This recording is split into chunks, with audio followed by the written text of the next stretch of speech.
Hello, everyone. This is Serious Trivia, and today we're concluding the second rebellion of Huainan Let's Talk Lore series with episode 4, titled A Tragic End. Before we get started, here's the answer to our trivia question from the end of our last episode. Now, last time, we left off as the daring night raid, led by Wenqing's 18-year-old son, Wen Yang, re-aggravated Sima Shi's surgery wounds below his eyes, but even in such dire conditions, Sima Shi was able to not only fend off the attack, but also organize a timely counterattack before being carted off for treatment in Xuchang. With Sima Ban and Yue Chen giving pursuit, Wenqing and Wen Yang's forces would eventually be caught before making their way back to Guan Qiujian's position at Xiangcheng. In the fighting that ensued, Wenqing and Wen Yang's exhausted troops were quickly routed as the Wei forces rained down volleys after volleys of arrows. Wenqing and Wen Yang eventually made their escape under the protection from their shield guards, while most of their troops would either be killed or forced to surrender. Knowing they could no longer regroup with Guan Qiujian, Wenqing and Wen Yang, along with a handful of their surviving troops, decided to ride south to defect to the kingdom of Wu instead. Back at Guan Qiujian's fortified position in the city of Xiangcheng, the news of Wenqing's failed raid and the destruction of Wenqing's army eventually reached them, as the morale of Guan Qiujian's remaining troops sunk as the sense of hopelessness,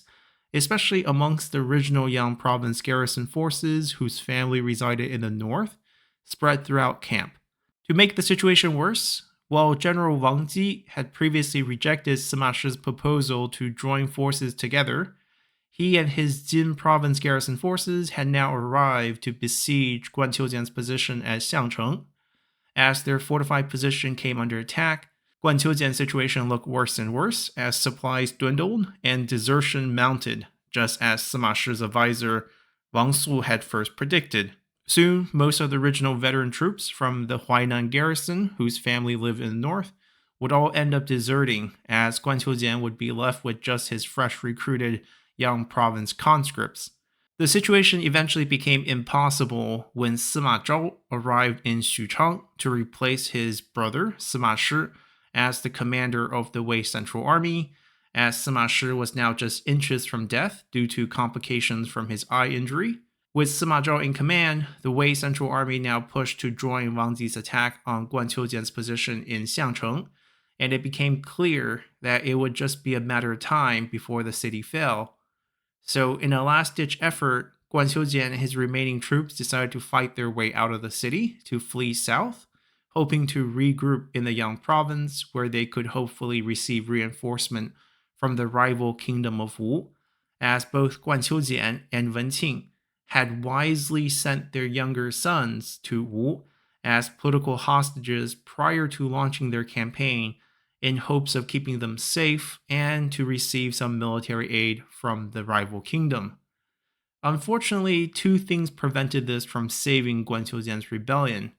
First, Sima Shi had already anticipated this and had already sent General Hu Zun and the Xu province garrison forces to ambush on the path back to Shouchun, while General Zhuge Dan and the Yu province garrison forces were sent to attack Shouchun proper. And by the time that Guan Qiujian finally made his escape attempt south from their fortified position in Xiangcheng, Zhuge Dan had already taken the city of Shouchun and assumed control of the Yang province, even though this news has not reached Guan Qiujian yet. Second, the Wu reinforcement came simply too late, as Guan Qiujian did not want to involve Wu initially, since his original public declaration framed his rebellion as a righteous and loyal act to get rid Wei of an unfit and disloyal regent in Sima Shi. So given that he claimed he was acting on the behalf of Empress Dowager Guo, it wouldn't have made sense to receive aid from a rival kingdom. And therefore, it would be until February, when Guan Qiujian was stuck in Xiangcheng,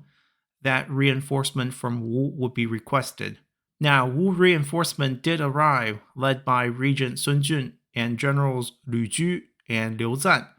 but they would only arrive in Dongxing in late February, when Guan Qiujian was already struggling to hold his position in Xiangcheng, and more importantly, Shouchun was already taken by Zhuge Dan. Sun Jun would remain in the area south of Shouchun for a short period, fending off some Wei counterattacks organized by Zhuge Dan, before ultimately retreating back to Wu.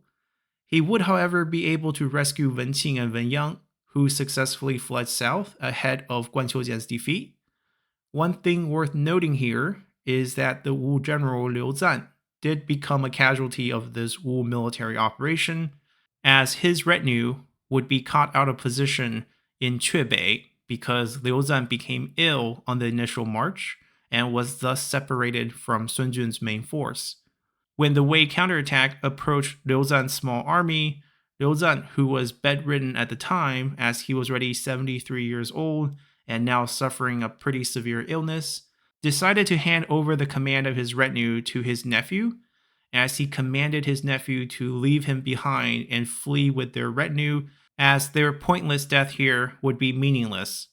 His nephew initially refused, only for Liu Zan to chase him out with a sword, and in his final moments, Liu Zan let his hair down one final time before giving a big roar, as in his younger days, he was quite famous for starting every battle by untying his hair and roaring before charging into the enemy, which goes to explain his artwork here in Romance of the Three Kingdoms 14. Now, Liu Zan, who was the Wu general of the left at this time, would eventually be killed here and beheaded, as his head would eventually be displayed in Luoyang, as General Zhuge Dan would earn himself a promotion to the Marquis of Gaoping, with the annual tax income worth 3,500 households and the general title of Grand General who conquers the East, following Liu Zan's beheading. Now, bringing our story back to Guan Qiujian, after suffering massive casualties in the breakout attempt, Guan Qiujian did successfully escape the encirclement at Xiangcheng to flee south back towards the Yang province. Yet when they approached Shouchun, they finally got the devastating news that Shouchun had already fallen to Zhuge Dan. This news was fatal to Guan Qiujian's remaining army, which was now entirely composed of the Yang province recruits. Therefore, with the news of the fall of their home province, their will to fight vanished as Guan Qiujian lost control of this army. Guan Qiujian, his younger brother Guan Qiuxiu, and his grandson Guan Qiuzhong became the only ones remaining, as the three of them tried to wade through the tall reeds of the irrigation systems near Hefei in an attempt to sneak south to defect to Wu. Unfortunately, their presence would be discovered by a local militia patrol, and one civilian militia by the name of Zhang Shu would find his mark, as his arrow would claim Guan Qiujian's life. Guan Qiuxiu and Guan Qiuzhong will luckily escape south and defect to Wu, while Guan Qiujian's body would be recovered by the Wei forces, beheaded, and also put on display as a traitor in the capital city of Luoyang. Guan Qiujian's eldest son, Guan Qiudian, who went into hiding with his family in Luoyang at the beginning of the rebellion, would also be eventually captured and executed, along with all remaining relatives of the Guanqiu and Wen clan who did not escape to Wu. And speaking of Wu, Wen Qing, along with his two sons in Wen Yang and Wen Hu, would all survive this ordeal, along with four of Guan Qiujian's sons, Guan Qiujian's younger brother Guan Qiuxiu, and the grandson from Guan Qiudian's line in Guan Qiuzhong. Later, upon the surrender of Wu to the Jin dynasty, the Guanqiu clan would actually be all pardoned, and a few of Guan Qiujian's grandsons would actually end up being Jin officials, with one in particular in Guanqiu Ao, who became as highly ranked as the prefect of the Yi province.